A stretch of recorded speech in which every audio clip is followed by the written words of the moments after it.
Welcome to this new automotive news video for Saturday, March 21, 2026. And today we're going to talk about a whole bunch of topics that are very different from each other. We're first going to talk about a new project from the European Commission, which aims to regulate the used car market by simply banning the sale of certain cars. We'll talk about Porsche, which has filed a new patent for a particularly strange gearbox system. And we'll also talk about Stellantis, because history keeps repeating itself over and over again. In fact, the group is currently organizing a massive recall. Several 100,000 cars are affected by a reliability issue related to the new generation 1-liter PureTech engine. And finally, we'll talk about the arrival of a new, particularly economical version of the Renault Symbioz, equipped with a new engine. These are the topics of this video for Saturday the 21st. I hope you'll find them interesting. If that's the case, I'm counting on you to show your support by leaving a like, subscribing for future videos, and boosting this one. And of course, by leaving a comment sharing your thoughts on today's news. Alright, today we're going to talk about a new project from the European Commission. A new regulation that is currently being considered and written. A new regulation that could kill the used car market since it will more or less indirectly ban selling your used car, especially. And it's sad, but that's often how it is with the European Commission, especially penalizing the less well-off European citizens. The Commission is currently working on a new regulation concerning end-of-life vehicles. So be careful, this is where the trick lies. And this is where maybe you too are concerned. Even if you have a car model that is completely new and in very good condition, far from being a wreck. In all this new regulation concerning so-called end-of-life vehicles, there is one article in particular that is problematic, and that's Article 25. This article would require for a car to be resold on the used market two so-called documents.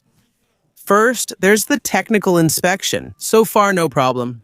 The issue is the second document, which is a certificate stating that the vehicle is not at the end of its life. What the European Commission wants to avoid with this project is that cars that are really old, that are really in bad condition, are resold, and thus continue to pollute. So the question is how to obtain this famous certificate.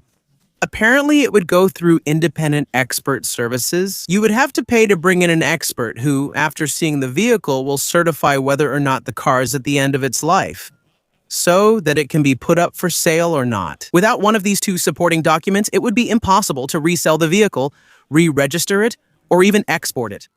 A draft regulation that is obviously already worrying for private car sellers. Imagine paying several €100 for an inspection only to find out in the end that your car can't be sold, or paying more for the inspection than the selling price of the vehicle. But this measure also worries teachers and professionals in the sector. The risk is simply seeing cars disappear from the market that may be at the end of their life, but are still repairable. This would further reduce the already shrinking supply. I discussed this in another video. There have been so few new cars sold in recent years that we're creating a real gap in the used car market. Because demand is increasing, this measure would make that gap even bigger. Less supply and more demand. That would probably have an upward impact on the price of used cars, which would then be much harder to resell. Knowing that it would probably be the most affordable models that would be most affected. Because someone who wants to resell a high-end car or a collector's car, a sports car, in general, that's a segment of the population that can actually afford to pay an expert to resell their car. Of course, for now, this article is still being drafted, still under consideration. It hasn't been voted on yet. If it were to be voted on and approved, it would still be quite paradoxical, because while the European Commission spends its time talking about the environment, CO2, and sustainability, wanting on one hand to promote sustainability, while at the same time prematurely removing still functional vehicles from circulation that could still be used, it does seem rather counterproductive. The best way to reduce pollution related to cars is not to produce more of them, but to make the existing models last longer. On a completely different topic, you should know that Porsche has just filed a patent. It's quite strange, to put it that way. There's a debate right now in the automotive world. Should manual transmissions disappear completely in favor of automatic transmissions? Porsche is trying to answer this question by developing gearboxes that can be both manual and automatic at the same time. Indeed, Porsche has filed a new patent for a new type of gear shift lever. A gearbox that, in normal mode, is completely automatic, but can be switched to manual mode. And at that moment, when it's in manual mode, the gear lever reproduces the classic H pattern of a gearbox, or at least an H-pattern gear lever, with the numbers 1, 2, 3, 4, 5, 6 marked on it. A purely electronic device, since in reality, no physical gear is directly connected to or operated by this manual gear lever. In fact, it's a completely electronic lever, with sensors that record the movements, Sensors that then send the command to the automatic gearbox to shift into gear 1, 2, 3, 4, 5, 6, or reverse. A system that goes quite far in terms of simulation, since there would be a fake physical resistance when operating this gear lever, to give the impression that you really feel the resistance of the gears, and that you actually have to engage the gear, just like with a manual transmission. A system suitable for both torque converter automatic and dual clutch transmissions. In other words, it would provide the enjoyment of manual gear shifting without the drawbacks that have caused manual transmissions to decline. By the way, at Renault, they've decided to keep these existing models alive by regularly adding new versions and new engines. That's exactly what Renault just announced regarding its Renault Symbioz. Indeed, Renault announced the arrival of a new version equipped with the 1.2L Eco G120 engine, a particularly economical engine, since it can run on two different types of fuel. Either traditional unleaded gasoline, but also LPG, which, as a reminder, costs much less than gasoline, especially right now. Recently, diesel and gasoline prices have exceeded €2 per liter, but LPG is still under €1. Even though LPG uses a bit more than gasoline, like ethanol, you save money over time. This new engine is based on the 1.2L TCE, but be careful not to confuse it with the 1.2L TCE from a few years ago, which had exactly the same name, but it's not the same engine. And it really was a headache. The recent 1.2L TCE has nothing to do with the old one and is overall much more reliable. This engine is intended for Europe and will first arrive in Italy and Spain before coming to France. We don't know exactly when it will arrive in France, but it should be in the next few months. The good news is that this new version is not only economical, but should also be among the cheapest in the range.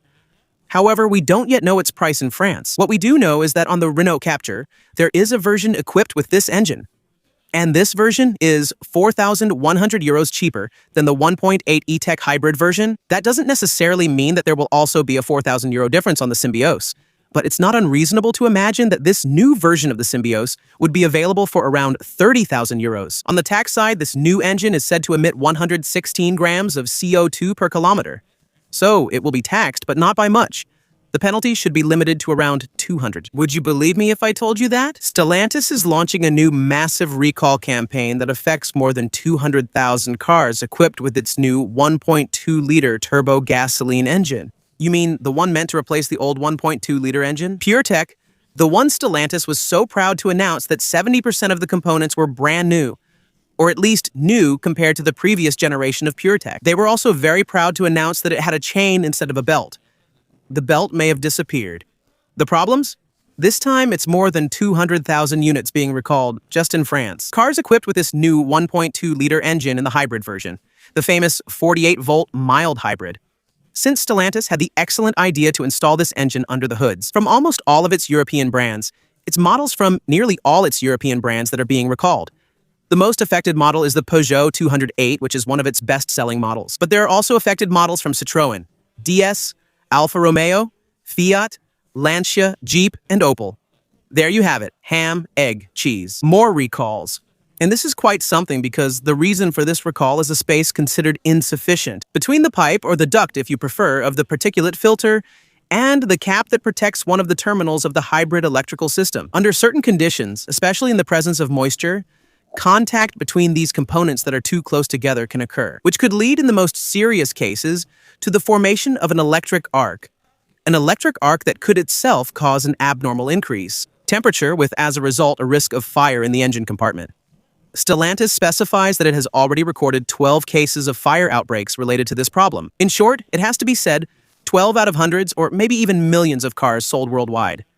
It's not that huge, but still, it happens. Unlike the usual recalls we talk about in videos, this time Stellantis hasn't communicated how the problem will be fixed or how long the intervention at the dealership will take. I guess they'll probably measure the gap between the two components. And if the gap is too small, maybe they'll add or adjust new protections or extra insulation around the electrical terminal. In the meantime, it's still a recall that comes at the worst possible time, because Stellantis is really struggling right now and is trying everything to regain customers' trust by communicating almost every day. Right now, they're talking about the arrival of new engines that are replacing the previous generations, which were pretty problematic in terms of reliability. This likely results from decisions made under Carlos Tavares, former president of Stellantis.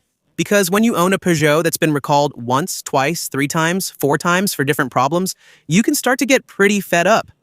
That's it for today's news. I hope you found the video interesting. If that's the case, as usual, I'm counting on you to show it. Like, subscribe for more and consider supporting via the join button. See you tomorrow for the week's last one. Ciao.